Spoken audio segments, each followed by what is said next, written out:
Blog Talk Radio. Hello, this is Brian Foster on Kardak Radio, presenting the program Spiritism and the Spirit World Around Us. Hello, and tonight our program is about the power of thought. And believe me, the power of thought is real. First, let me do some housekeeping. Our number, if you wish to call in, and please call in and ask questions. This is a live program on Sunday, August 14th at 7 p.m. Eastern, 4 p.m. Pacific, and all other times in between and outside. Our call-in number is 858-769-4705. And again, this is numbers in the United States. It's 858-769-4705. And you can also listen to us through streaming if you go on the Blog Talk Radio site, which you've seen on our Facebook page, and on our blog, which is nwspiritism.com. Again, that is nwspiritism.com. And on the right side, you can see a link to every of our Sunday's program. I always update it after this program is over. You can get a link. It will actually set a calendar reminder for you for this program. So, tonight, what are we talking about? Well, we're talking about the power of thought. And I always find this fascinating because ever since we were children, we have been fascinated by the power of thought. Who, as a child, hasn't been worried that their thought caused or could have triggered a bad action, whether it was in moments of anger against your parents, your dog, or another object of scorn? Could have been anything when you were small. And as we grew up, we learned to dismiss the idea. Only primitive people still believe in the evil eye or other forms of spells. Although many of us, we still retain the belief in the power of positive thinking. This belief was more rooted in fashioning ourselves to achieve as opposed to guiding external events according to our desires. We also hoped for some of the latter, but never counted on it. Accepting Spiritism radically changes this paradigm. We are told that we do radiate our mental energies. In fact, we should be careful what we think because our thoughts do indeed have consequences. So how do we know this?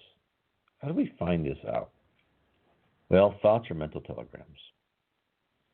And we found this out through reading the spiritual literature from Andre Luis, via the psychography of Francisco C. Xavier, the great Brazilian medium, Allan Kardec, who founded Spiritism, and also I have a link from Allan Kardec's picture on the top right of my blog. You go right to the Spirits book. He was a codifier of Spiritism. There's so much information in there.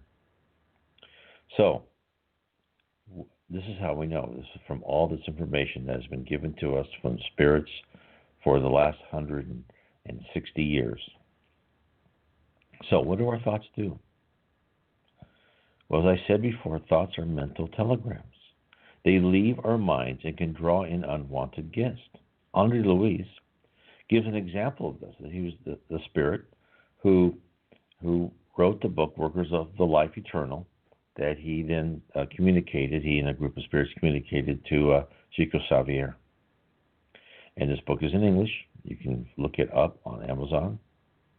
Or you can go to my site, nwspiritism.com, and then in the search, type in Andre Luis. You'll find all sorts of information about Andre Luis and also the order of his books.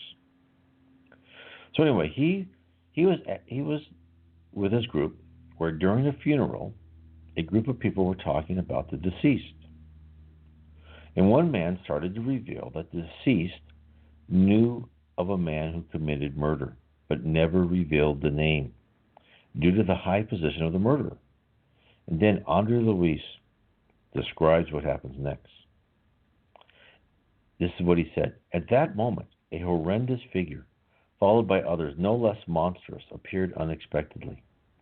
The figure approached the thoughtless commentator, and then upon hearing his last words, shook him, crying out, "I am the murderer. What do you want from me? Why have you called me? Are you a judge?" And the narrator was unable to see what I could, but his body was shaken by an involuntary shudder, which drew muffled laughter from all those present. So that's one example from Andre Louise. This it's a constant theme in literature, inspired by Andre Louise. Our thoughts are like radio waves, indiscriminately radiating in all directions. You never know what person or spirit will tune in at what time.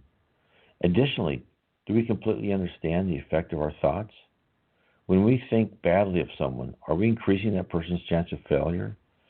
Training our minds to regulate our often chaotic thought ramblings must be one of the primary reasons we are obligated to live through numerous reincarnations. So, how does this work? So in the book, In the Domains of Mediumship, Andre Louise is investigating different types of mediumship. In one case, where a medium's, whose name is Raoul, ability is amplified by the presence of a spirit. Clementino, who was the group leader, Andre could detect a great increase in the power of the medium's body. And Andre's mentor catches his thoughts and supplies the answer. Brother Clementino's mental forces, that was the spirit who was behind Raoul, the medium, acts upon the psyche of Raoul as electricity acts upon an electric bulb. Pressing upon the solar plexus, it rises towards the neural cerebral system, much like electricity from a power plant reaches a bulb, expanding through the incandescent filaments to produce light. So it's like one of those dimming bulbs, right? The more power, the more you take that dimming switch and you bring it up, the more electricity goes to that bulb, and the lighter it becomes. So hence, our minds are a mini generator. Our capacity can be amplified by external forces or by combinations of minds focusing together, as in prayer.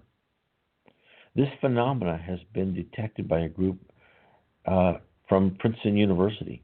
A team of researchers have placed random number generators around the world with the assumption that the number would always be random in each one of these locations. They wanted to detect if events which caught the attention of the world, or just some locale where the random number generators were located, could be modified by our collective mental energies.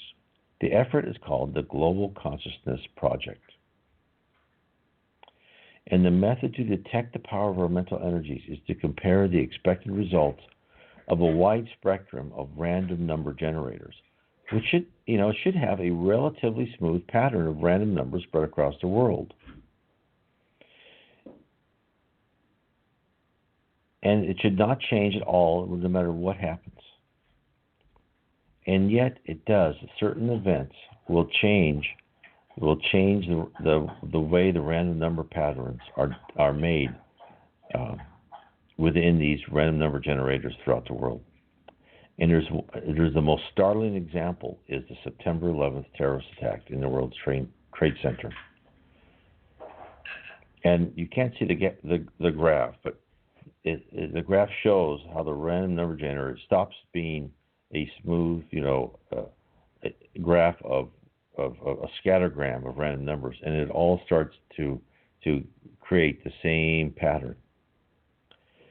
This is what their graph says. The graph of data from the formal prediction for September 11th shows a fluctuating deviation throughout the moments of the 5 major events, during which ever-increasing number of people around the world are hearing the news and watching in stunned belief. Times of the major events are marked by boxes on the line of zero deviation. The uncertain fluctuation of the EGG data continues for almost a half hour after the fall of the second tower.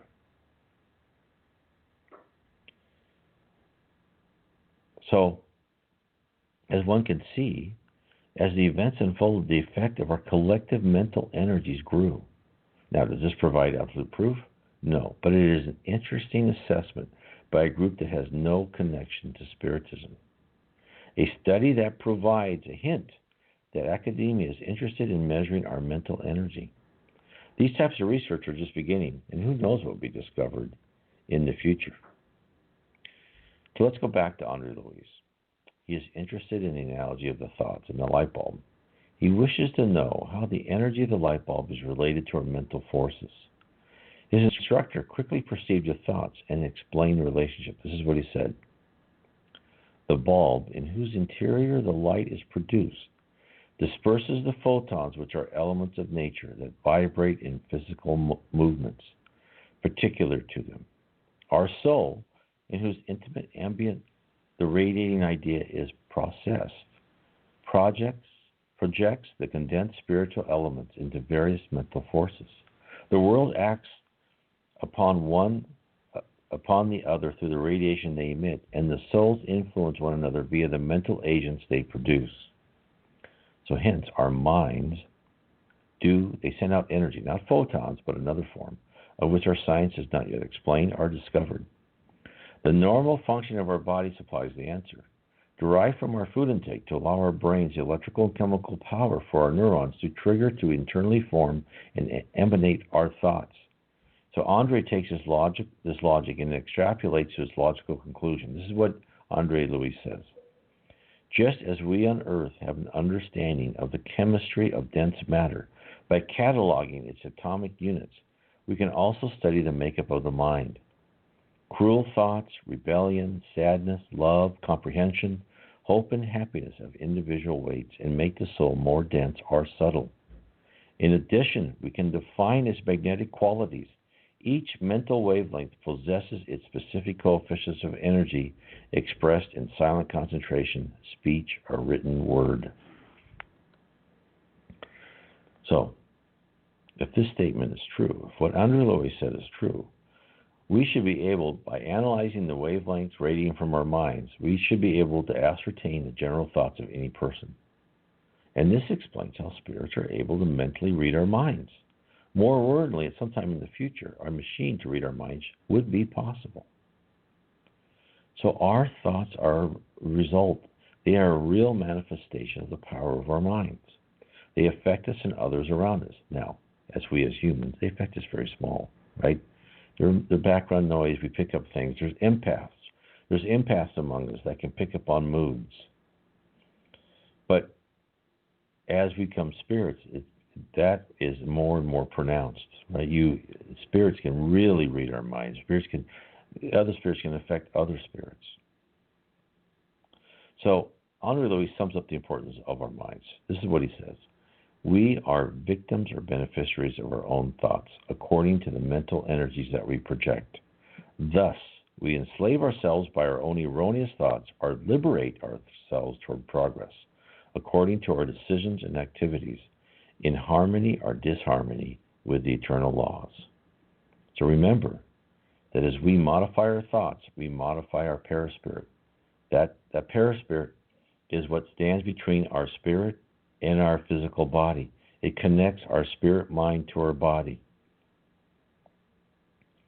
And that allows the harmony of our body to be more harmonious, in touch with the world, healthy versus unhealthy and stressed. And therefore, our thoughts either elevate or make ourselves fall in the quality, right? The quality of our thoughts affect us. And it all follows the law of affinity, whereby like attracts like. So if we are down and depressed, what kind of other spirits are we going to attract? We're going to attract other spirits who want to feed off that depression. If we're happy and at peace with ourselves, we will again attract higher spirits who want to reinforce that state. Okay, we'll take a quick break because I want to talk about the power of thought. Next, we will talk about another issue which is very important, and that is more about, okay, how are we unique? How do we really know? Can our thoughts be read? And there's information about this in the books too. We take a almost 3-minute break, and we'll be right back. We will return to our program after these messages. Want to learn more about the ins and outs of mediumship? The book, In the Realms of Mediumship, by the spirit doctor Andre Louise through the medium Chico Xavier, analyzes the various aspects of mediumistic communication and mediumship. He also praises the efforts of mediums who are faithful to the spiritual mandate they received before they reincarnated, warning them about the risks of badly practiced exchanges between the two worlds. Buy your copy today at www.ediceiofamerica.com. The Spiritist Magazine is a trimestral digital periodical that publishes the latest news on the Spiritist thought and the movement in the USA and worldwide at www.spiritistmagazine.com. Spread the word. Kardec Radio, to learn more about Spiritism. Study Spiritism online at eSpiritism. eSpiritism is an online tool to promote the study and practice of Spiritism while contributing to the preparation of Spiritist practitioners. For full access to courses, go to www.e-spiritism.org.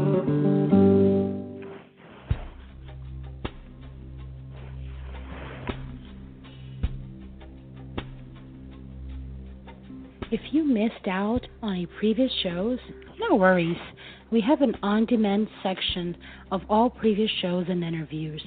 Go to our website at www.kardecradio.com. Emmanuel's Novels. The reputable mentor, Emmanuel, wrote a 5-book series of Spiritist novels that can truly transform your life. Starting with 2,000 Years Ago, Emmanuel delights our minds with the true account of characters that are so similar to each of us. Discover yourself in Emmanuel's novels and live better. Buy your copy today at www.ediceiofamerica.com.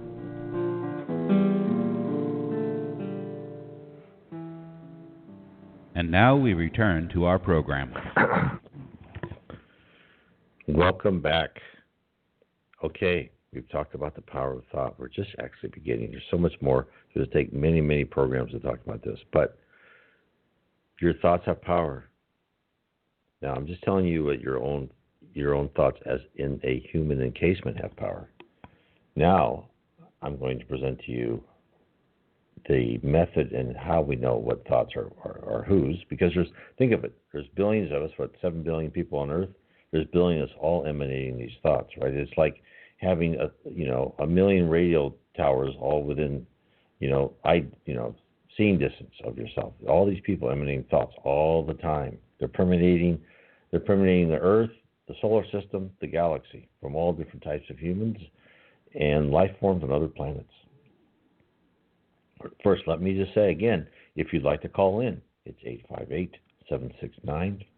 858-769-4705, or use the chat room and ask me any question you like.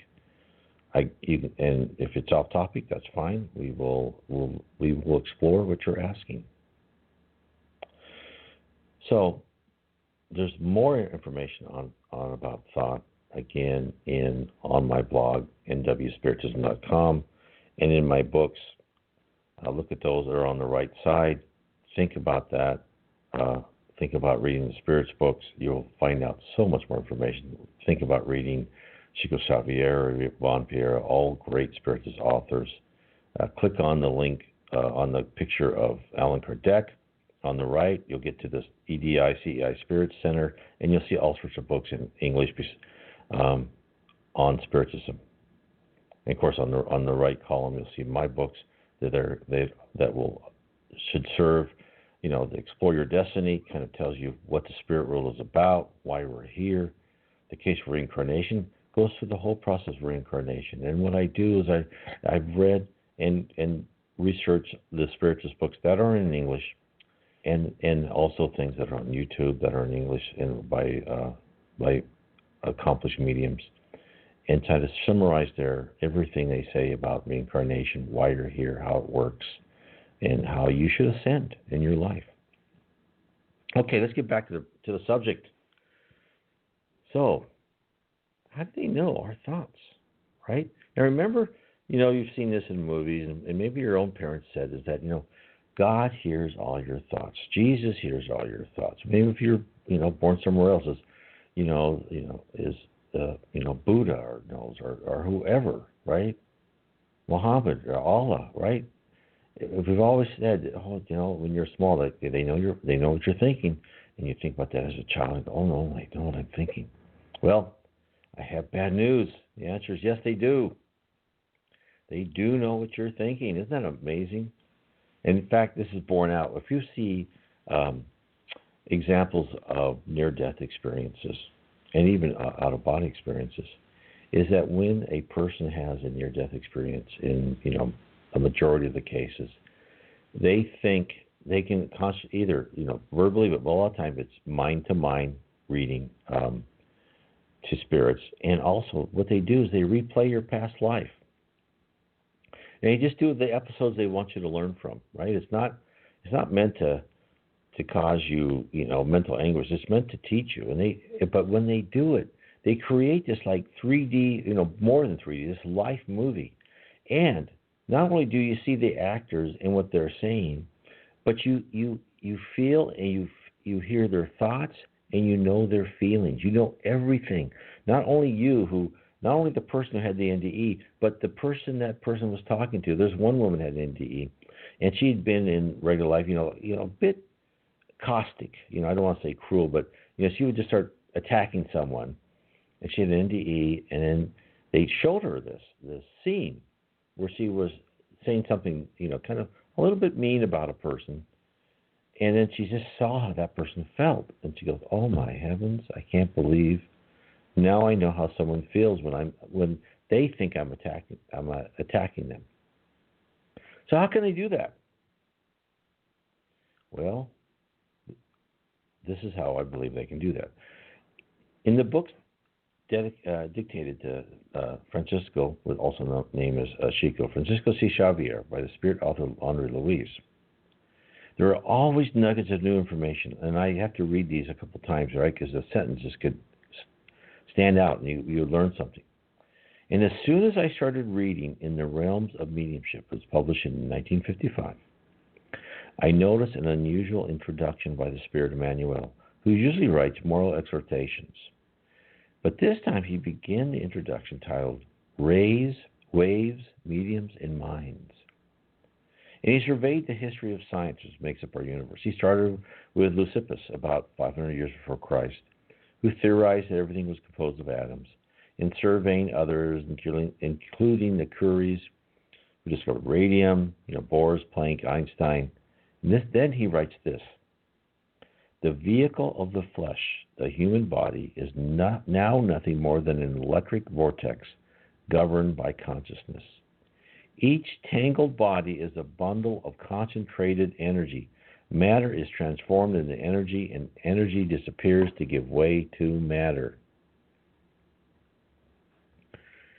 Raised to the status of investigators of the truth, chemists and physicists, geometricians and mathematicians have become today's priests of the spirit without desiring it. Due to their ongoing studies, materialism and atheism will be compelled to vanish for lack of matter, the base that has ensured their negativist speculations. Laboratories are temples in which intelligence is driven to serve God, and even when an intellectual activity is misguided, temporarily subordinated to the political hegemony that generates wars, the progress of science as a divine conquest continues to exalt the good and is bound for a glorious future. The future belongs to the Spirit. So nothing new in here, right? But he's telling us that no matter what a scientist believes as regard to a higher power, he or she is working toward the day where the existence of the spirit world cannot be doubted, which even the Spirit's book by Allan Kardec tells us will occur one day. So now, this is for the new information. This is what he says. through the sentiments that characterize their inner life, all individuals emit specific rays and live within the spiritual wave which they identify themselves.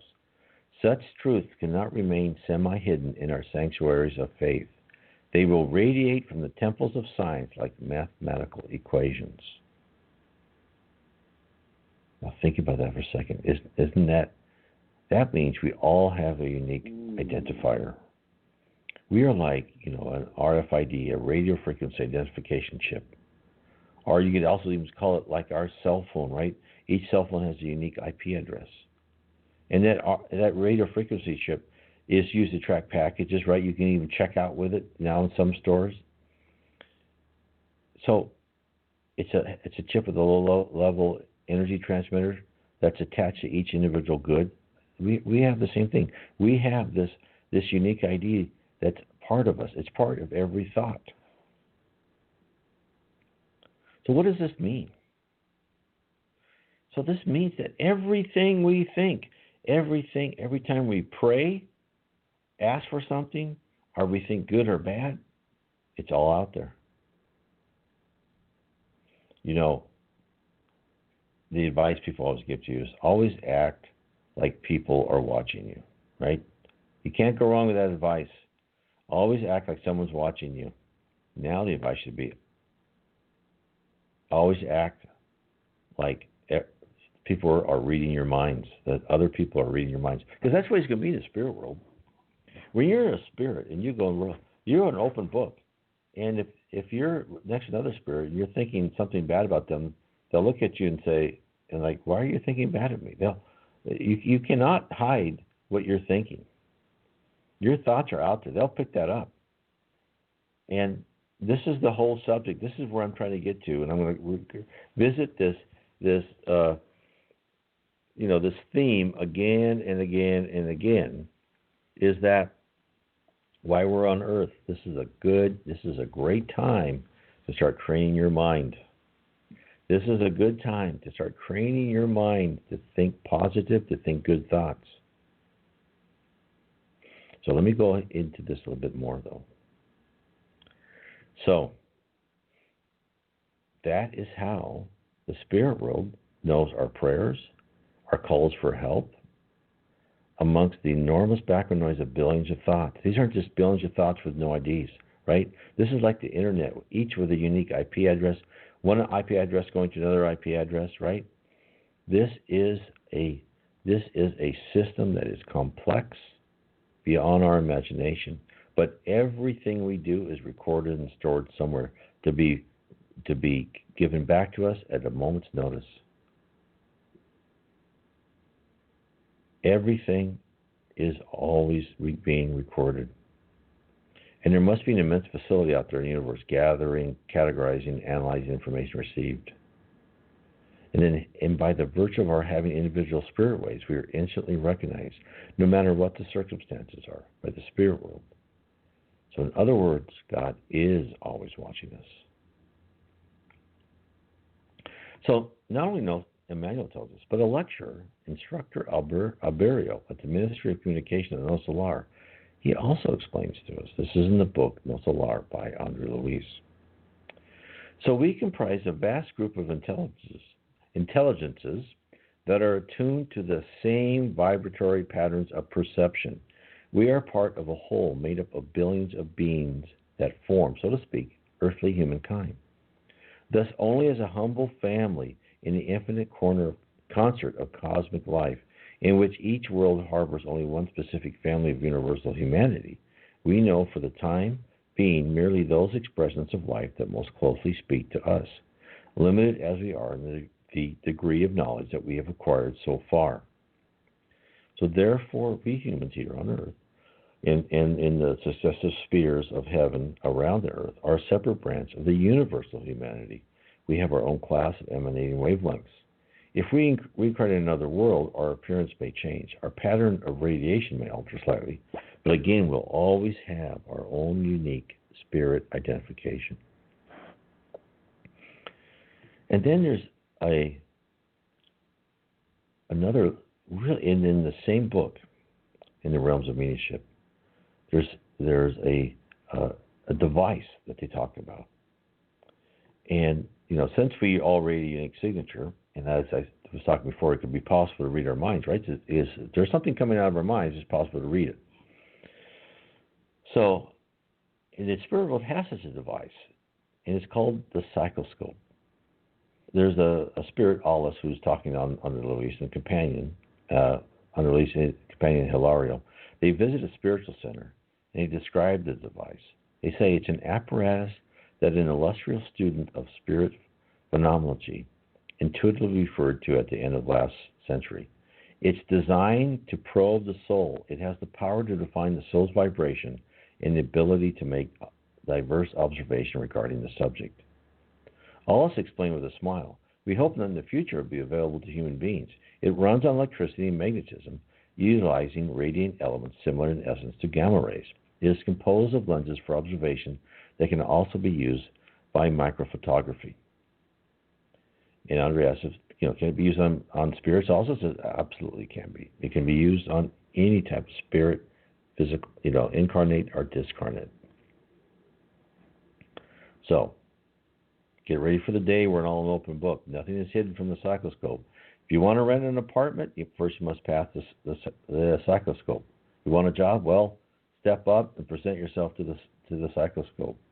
It sounds a bit daunting, doesn't it? But, that's because we are, of course, all worried about our own flawed behavior. Therefore, again, coming back to the theme, we need to start training our mind. And in the spirit world, they learn to do that, right? Because they live every day banded together by law of affinity. The law of affinity is where like-minded spirits are attracted to each other.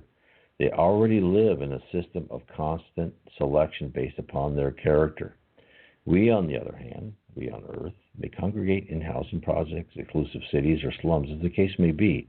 But for most of our waking day, we exist in the mass of honest and dishonest and all flavors of in-between people. But when we become spirits, we go to the level we deserve to be. If you are a kind, gentle person, you will go to one of the levels of heaven. If you are a ruthless operator and take advantage of everyone else, you will go either on the umbral, or also called the lower level in English, where you have spirits who are more tied to materialism, who will spend their time there until they decide that, hey, this is not really a good way of living. So, this is the psychoscope. It is impressive, and it will show how people are illuminated or not. It's not perfect the way they describe it.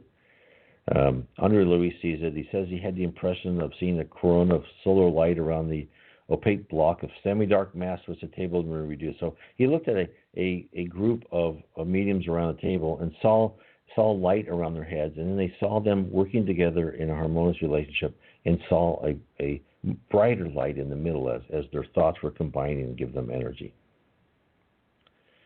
So it's very interesting. And the main thing I wanted you to take away from this is our thoughts are real. Now, I'm going to take a quick break here because there's a lot to go over. I'm going to do just a 1-minute audio clip, and we'll prepare for our next when we're talking about thought is action.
Welcome back. Okay. Now, let's get to the next level. Well, first, again, if you'd like to call in, it's 858-769-4705. Now, let's get to the next level. Now, when you become a spirit, when you pass over and get rid of your physical body, you don't turn into this angel. You are who you are. That's the mundane secret that the spirit world is telling us, and that people don't really want to hear. And who can blame them? I don't want to hear that sometimes. I want to think that I change, turn into this angel with wings, and I become this good person. That's not true. You are who you are. And as such, since we are who we are, when we pass into one of the first levels of heaven, they start training us. When we've demonstrated, just like a student passes their courses in school and they graduate from one class to another, when we demonstrated that we can be full of love and caring, that they will start training us. So a high spirit is not only a creature full of immense love and caring, also high spirits, you can call them angels, whatever you want, but they also possess the power to create via their will. They have the ability to craft, as the higher you go, new solar systems and life. Their command moves planets and stars. And when Jesus said that faith can move mountains, he was speaking literally. Now, can we as a human do that? No. That is beyond our power. We're here on earth for another purpose than that. We're on earth to change our attitude and our characteristics, to get rid of the blemishes that exist within us, to get rid of the selfishness, the ego, and the pride, the hate and the envy, and the quest for more and more material goods. We have to get rid of all that. They're not going to let us graduate to learn how to fashion and create with our minds until we get rid of all the bad thoughts in there. Would you let an airplane pilot an airplane just, coming off the street? You want someone trained and knows how to do things. And you would not want one of us, especially me on this program, creating with my mind when I would go to Vegas and make all the slot machines ring up just for me. No. You want someone who's not tied to materialism, who doesn't think about revenge, who loves everybody. So, the skill to conjure, to rearrange the ether around you, to become solid and living objects is reserved for those who have climbed a steep ladder of learning. Take self-discipline, dedication, love, fraternity, honesty, coolness under fire, intelligence, and knowledge are all the prerequisites. That's what we're here on earth to learn. And that's the answer why there's suffering on earth is clear and reasonable.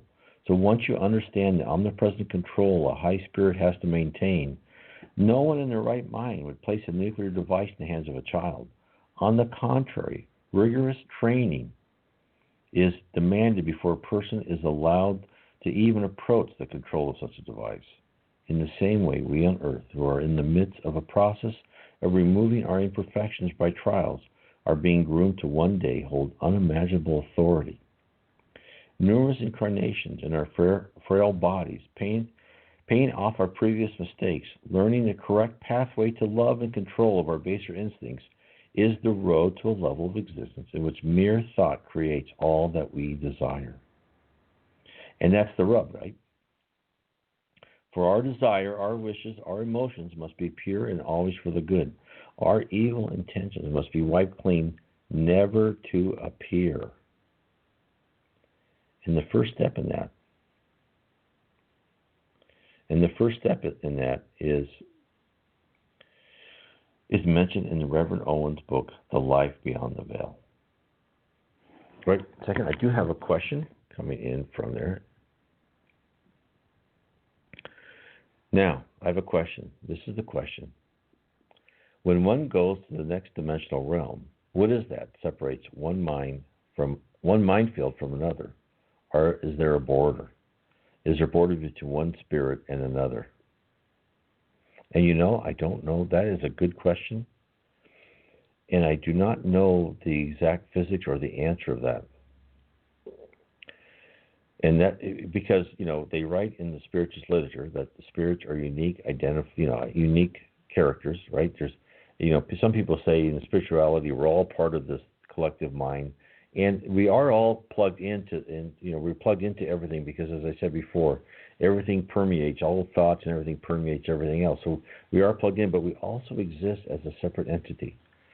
How that we exist as a field of energy, as a separate entity, I'm not sure. I think some of the clue could be is that as we progress up the spiritual ladder, that we become a higher ratio of energy to matter.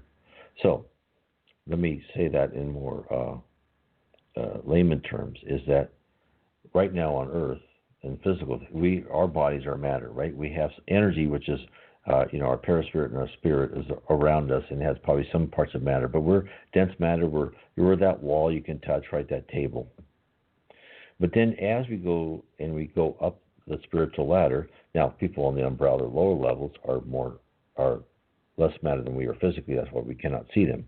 But as you go up the spiritual ladder, you become more and more energy versus matter. Your ratio of energy to matter increases until you're at the level of a pure spirit like Jesus and Buddha, Socrates, Confucius are. You are, then you may be a small part of matter, but you are mostly energy. And that may be that little part of matter right now holding that energy in. And maybe when you become pure energy, you become more and more as part of everything. But there still must be some sort of container to hold your distinct personality. Now, that doesn't answer the question, but that's just my idea right now. So, the steps of training our mind. So this was a fascinating communication. It was to the communications to the Reverend G. Val Owen, and he accumulated a book. It's actually composed of 4 books called Life Beyond the Veil. And in this first book of his, called The Lowlands of Heaven, his mother, who had passed away years before, had come back to him and started speaking to him. And it actually took him like 10 years to believe that these voices were real. Fascinating. It's a great book. So she told him that she and a group came into a large open-air pavilion, and there was a tablet on a platform in the center. And the spirit demonstrated the primary function of the edifice to the group. He told them to stand around the circular edges of the chamber while he ascended to the top and to watch what will occur. And as a group of acolyte spirits looked up, this is what they thought. This is what she described to them. Presently, the place took on a different aspect. The air seemed to be changing in color and intensity. And when we looked about us, we saw that the landscape had disappeared. And between the pillars, there stretched what appeared to be a gossamer threads in the form of curtains. They were of various tints, all interwoven. And as we looked around, these seemed to separate into their own colors, and then to take on more definite forms. This continued until we found ourselves standing in a glade with the circular belt of trees gently waving in the breeze. Then the birds began to sing, and we saw the bright plumage. And as they flew from one tree to another, gradually we saw the distance deepen between the trees and could see far into a beautiful forest. The dome was also gone, and the sky was above us, except where the trees stretched like a canopy. So in the pavilion they were at, an entire landscape was accompanying flora and fauna was created, not an illusion, but a real forest with real birds. The group heard the voice of the spirit from above telling them to look at the tablet in the middle of the room. They turned their attention away from the spectacular scene, and they looked at the tablet. This is what she said. We can make a little of it at first, but at length, one of our party, more clever than the rest, said that the signs were really representations of the various elements which went to make up the vegetable and animal bodies of the spiritual realms. It was difficult to explain in the way in which the connection between the two was apparent to us, but once it was pointed out, it became quite clear that this was so. Now our guide joined us once more and explained the use of the building. It seems that before the students are able to progress much in the science of creation, as studied in this region, which is a little region of heaven, that they have to get a thorough knowledge of the fundamental elements with which they have to deal. This, of course, is quite natural. This building is one of the first where they come to study, and the table or dial is a kind of register of these elements on which the student above in the chamber, where the controlling instruments are, can see the combination of elements he has brought about, and also the proportion of each element entering into the combination. So they're teaching people to think and to create with the ether, with what the Spiritism called the universal fluid, to create from their mind what they think. It's like a child is playing with building blocks, where he or she builds objects, and the resulting form would be described. The specifications displayed, and the ending composition is reported, thereby reinforcing the purpose and composition of that creation in the child's mind. And the entire operation is meant to train the mind, right?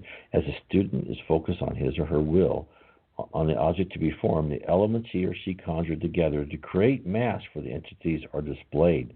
It's a feedback loop, right? It's utilized to compare what has been fabricated to the composition of the object. And with each experiment, the student can refine their focus and the ratios of what elements, the vibrations, ratios, whatever are required. It's just like we on Earth take children and slowly guide them from grade to grade, instilling ever more complex ideas and processes to one day enable a new generation to play their part in society. Again, this is what we are being groomed for. So what happens is that as students become proficient in that, they move from one college to another. They move from one region to another. They get more and more training. And this is important. So each level of heaven, each sphere, because each level of heaven is not like a flat level, it's a sphere around the earth, has its own little colonies and cities and master city, right to the big city. And as you go from one level to the next, you always start out in smaller areas. You go through training, and you go through successively larger cities. So you go to the main capital city, and you finish the college in that city. And then as you finish that course, you go to the next level. Now, you're not forced to. You're not forced to use your mind to create. You're not forced to learn. You have your free will. You can stagnate and stay in place, not only life and life on earth, never improving, but you can also stay whatever level you want. If you never want to improve, you can just stay there for millions of years. Now, the spirit world is smart. They show you the effect. They show you how marvelous other levels of heavens are above you. They make you want to go there, to learn, because it's so exciting. It's like that when you're interested in something intellectually and you just don't want to put down that book or stop thinking about that. This is, that's how it is, because it's so amazing. Think about the most fantastic fantasy book you read, where people conjure things out of, wizards conjure things, and all the characters happen, and great objects are created out of thought. Well, the truth of the spirit world is more fantastic than anything you've read, and that even if you think of like the concept of the Force in Star Wars, it is more pervasive and fantastic than that. So imagine being part of a team that could create a new cosmos. In fact, we are told in the book On the Way to the Light by the Spirit Emmanuel, and psychographed again by Francisco Chico C. Xavier, how our solar system was originally set. The very first 3 paragraphs of the book reveals how our solar system and planet was formed. This is what Emmanuel told us. This is actually the first book I really, besides the Spirit's book I started reading. It's just fantastic. It tells the whole history of our planet and how we have been guided.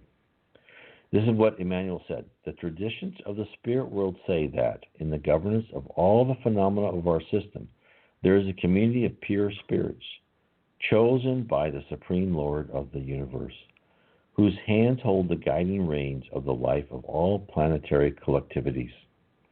From what we have been told, This community, made up of perfected angelic beings, of which Jesus is one of the divine members, has met in the vicinity of Earth only twice in the course of the known millennia to decide upon urgent issues pertaining to the organization and direction of our planet.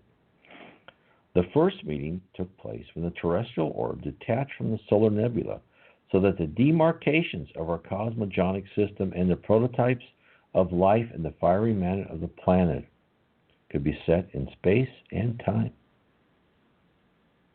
Set in space and time. Think about that.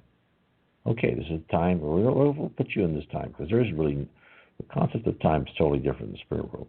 We have time because it's conducive to our learning here on Earth. So, our planet and solar system in which we evolve around the sun was fashioned by a group of high spirits, very high spirits.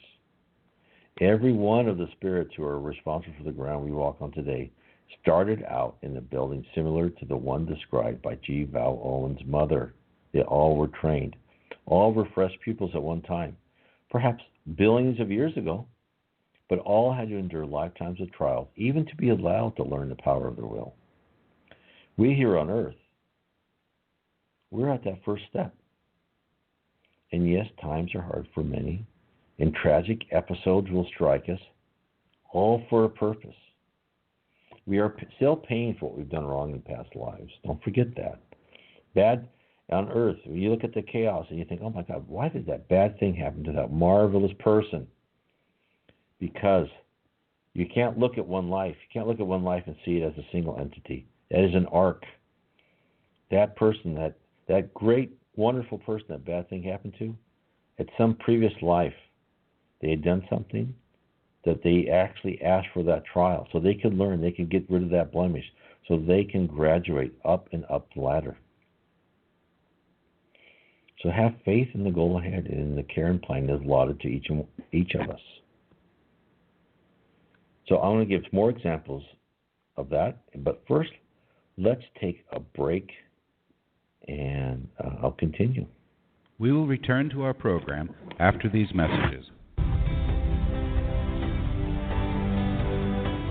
Books of Andre Luis. Through the hands of the most prolific medium of all times, Chico Javier, the spirit doctor Andre Luis wrote a series of books that unveil the mechanisms of life and life after life. From the best-selling novel No Solar, Our Home, to And Life Goes On, the reader will find illumination for a fulfilled life on Earth as well as immortal happiness. Check the many titles available at the international distributor, EDI CEI of America. Their website is www.ediceiofamerica.com.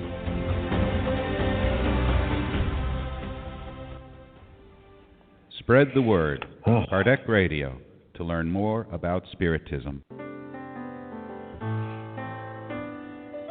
Spiritist Network, your gateway to on-demand Spiritist videos. www.spiritistnetwork.com.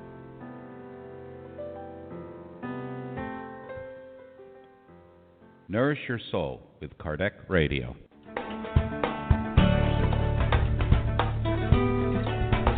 Traveling to another country? Immigrating elsewhere? Prepare yourself by reading the book Among Brothers of Other Lands, in which several loving and wise spirits wrote through the hands of Chico Xavier and Waldo Vieira, telling all of us the tips and hints of a successful transition to a new land. Buy your copy today at www.ediceiofamerica.com.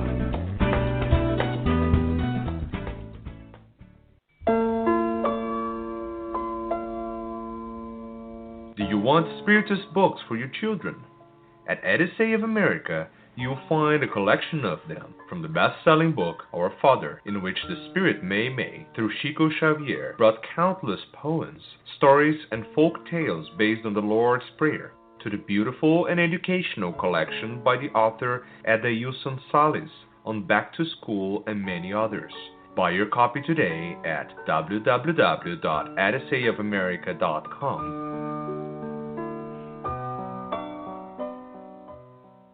And now we return to our program. Welcome back. Now, let's give more examples of how spirits create by thought. And I'm going to go back. Now, there's other examples. I've told you, about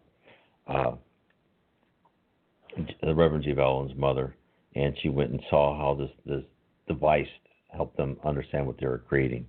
And then she comes back and she tells them more about this.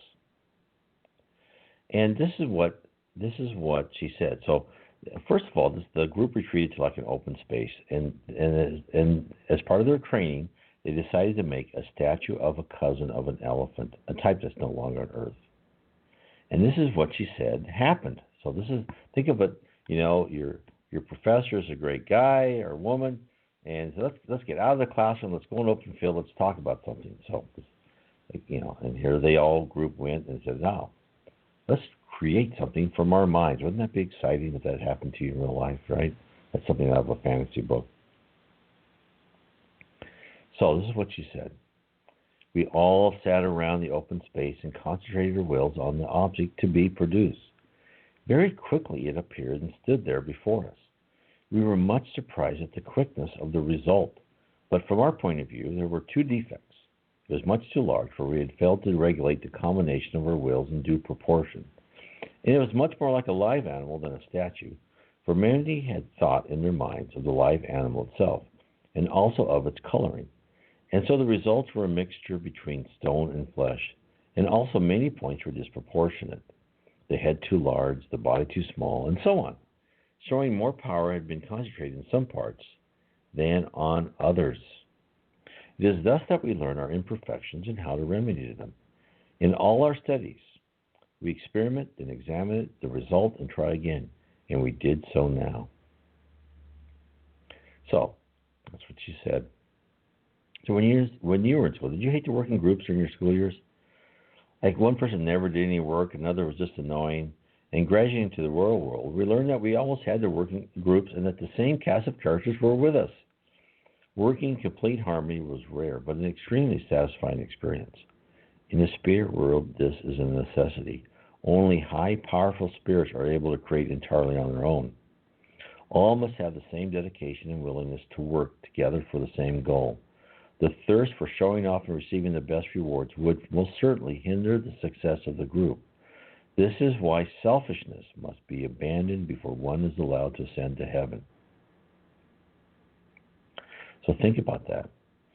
We have to be one with the group. We have to help each other. In other examples of spiritual literature, there are groups of people creating whole buildings, right? They'll create whole buildings, the interior, how it functions, down to, everything. And just think of that. You can create whole cities, right? A whole temple, a whole factory, your house, a forest, a lake, by your thoughts and the thoughts of others all combining together. And your thoughts and your feelings are what keeps that thing you created standing. And it's standing for all eternity until you decided you as a group decided it shouldn't stand, you should create something else. And believe me, when we're also told that our houses, the walls of our house, we live here on this physical, is the same way. It's standing because of the will of God. Everything is alive. Everything's in flux, and it only appears to us not to be in flux. So think about that. There is so much more out there that will boggle your mind. So let's keep it simple right now. So the group determines to give another attempt, and they select a different object for the next try. This is what she said.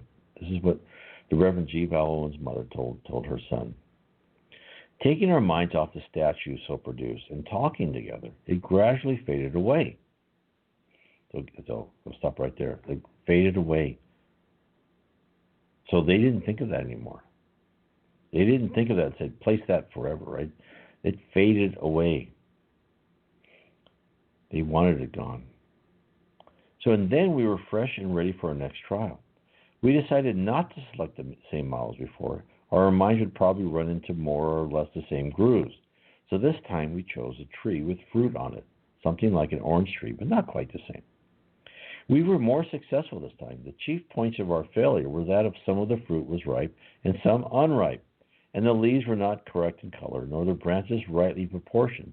And so we tried one thing after another and found ourselves a little more successful each time.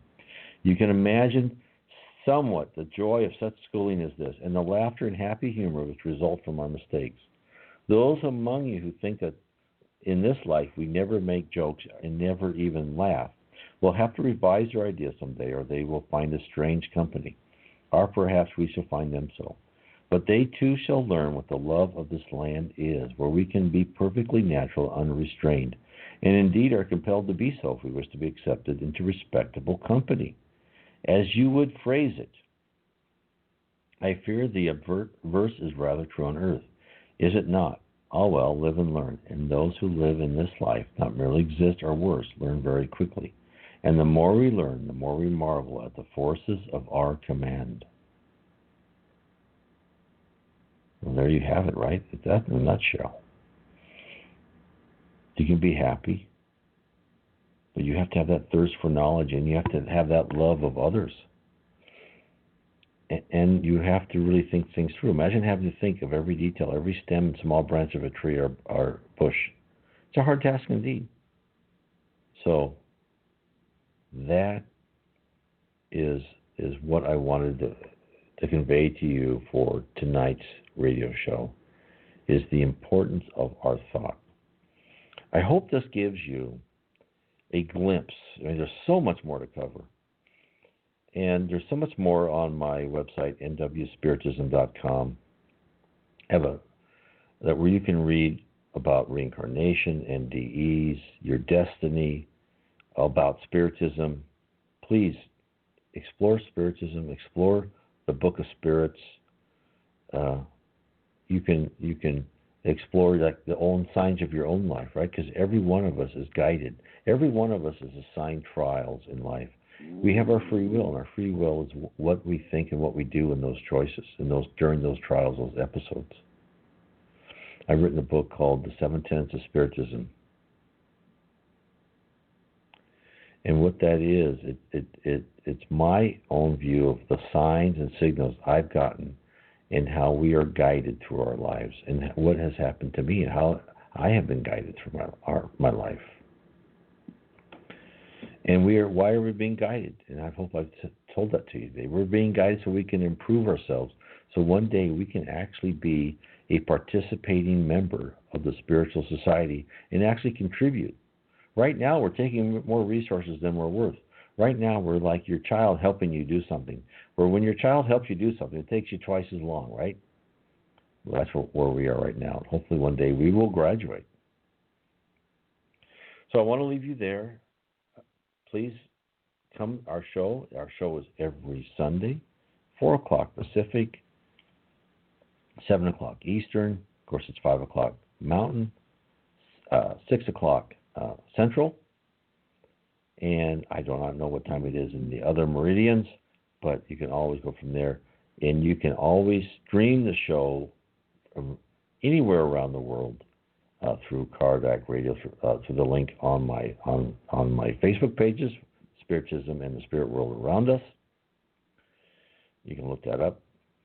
Spiritism and Spirit World Around Us on our Facebook page or my blog, NW Spiritism. You can always get and stream the show.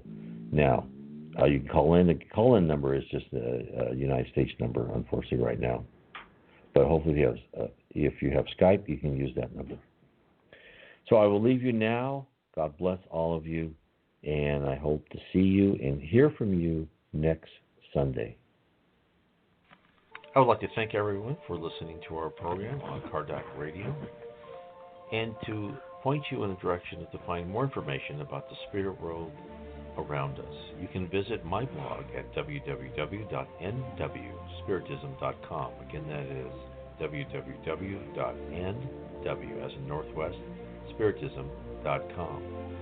And if you are ever in the Northwest, I certainly would welcome to have you come to our meeting on Bainbridge Island near Seattle in the state of Washington.